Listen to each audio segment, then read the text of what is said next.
నాకంటే ముందు అనిల్ గారిని మాట్లాడాలి. ఆయన చాలా నేను మాట్లాడతాను తర్వాత. కాకపోతే ఒక 3-4 సార్లు నేను లొకేషన్లోకి వెళ్ళి కలిసి వచ్చాను అనిల్ గారిని. చాలా చాలా బిజీగా ఉన్నారు. చిరంజీవి గారితో షూటింగ్ జరుగుతుంది, అదే సినిమాలో వెంకటేష్ గారు కూడా ఉన్నారు.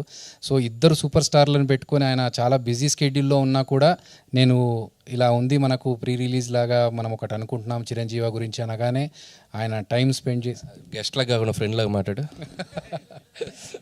లేదంటే పాత పరిచయం అయినా ఫ్రెండ్స్ అయినా కూడా ఆయన చూశాను నేను 2-3 సార్లు, ఈ 2-3 రోజుల నుంచి కంటిన్యూగా చూస్తున్నాను. ఆయన ఎంత హెక్టిక్ స్కెడ్యూల్లో ఉన్నా కూడా నేను పిలవగానే వచ్చినందుకు thank you so much Anil గారు. మీరు మాట్లాడి నువ్వు మనస్ఫూర్తిగా మాట్లాడు నా ముందు, ఆ తర్వాత నేను మాట్లాడతాను.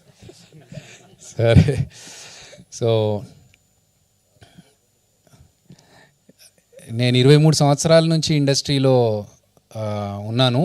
సినిమా యాక్టర్గా స్టార్ట్ చేసి చాలా చాలా చేసుకుంటూ ఫైనల్గా ఒక 10-12 సంవత్సరాల నుంచి డైరెక్షన్ చేయాలనే ఒక తాపత్రయము, తపన, ఇవన్నిటికీ ఎన్నో ట్రయల్స్ చేసి స్ట్రగుల్స్ చేసిన తర్వాత శ్రావణి గారు నాకు ఒక సపోర్ట్ ఇచ్చి, నేను ఒక కాన్సెప్ట్ చెప్పగానే, అంటే 2-3 కాన్సెప్ట్స్ అంతకుముందు డిస్కస్ చేసుకున్నా కూడా ఇంకో బెటర్గా ఎంటర్టైనింగ్గా ఉన్న కాన్సెప్ట్ ఏదైనా కావాలన్నప్పుడు చిరంజీవి గురించి శ్రావణి గారికి డిస్కస్ చేయడం జరిగింది. ఆవిడ చాలా పాజిటివ్గా స్పందించి ఈ ప్రాజెక్ట్ని ముందుకు తీసుకెళ్లారు.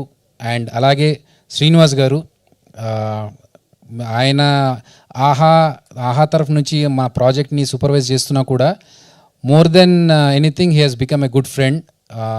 సినిమాలో సీన్స్ గురించి కానీ లేకపోతే షార్ట్స్ గురించి కానీ చాలా డిస్కషన్స్ చేసుకున్నాము. ఈవెన్ ఇప్పుడు పోస్ట్ ప్రొడక్షన్లో కూడా చాలా హెల్ప్ చేస్తూ ఆయన అన్ని సజెషన్స్కి పక్కనే ఉండి చాలా హెల్ప్ చేశారు Srinivas garu. So thank you so much Sravani garu and Srinivas గారు. అండ్ అలాగే రవికాంత్ గారు, ఆహా టీం అందరికీ, రాజేష్ గారు, మీనా గారు, మారుతి గారు, మేఘనా గారు, ఎవ్రీవన్ ఎవరైతే ఈ ప్రాజెక్ట్తో అసోసియేటెడ్ అయ్యి సపోర్ట్ చేస్తున్నారు అందరికీ కూడా మనస్ఫూర్తిగా థ్యాంక్స్ చెప్పుకుంటున్నాను. అలాగే సుహాసిని గారు అండ్ రాహుల్ గారు, స్ట్రీమ్ లైన్ ప్రొడక్షన్స్.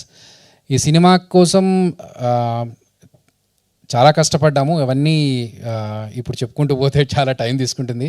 కాకపోతే ఒకటే, నేను ఆనెస్ట్గా చాలా నిజాయితీగా కష్టపడి ఒక డైరెక్టర్గా ప్రూవ్ చేసుకోవడానికి నేను ఈ సినిమా చేశాను.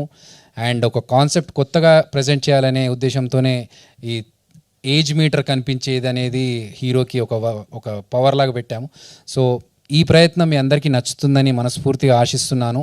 అండ్ కొత్త కాన్సెప్ట్ వచ్చినప్పుడు ఆడియన్స్ ఎలాగో సపోర్ట్ చేస్తున్నారో నా ఈ కొత్త కాన్సెప్ట్ని కూడా మీరు సపోర్ట్ చేయండి. అండ్ నేను ఎలా కష్టపడ్డాను, నేను ఎలా సినిమా చేశాను అని చూడడానికైనా సరే మీరు ఈ సినిమా చూడండి. మీకు నచ్చితే ఇంకో నలుగురికి చెప్పండి. అండ్ ఇన్ని రోజులు జబర్దస్త్లో స్కిట్స్ ద్వారా మిమ్మల్ని ఎంటర్టైన్ చేశాను, ఈ సినిమా ద్వారా కూడా మిమ్మల్ని ఎంటర్టైన్ చేస్తానని మనస్ఫూర్తిగా ఆశిస్తూ థ్యాంక్ యూ సో మచ్.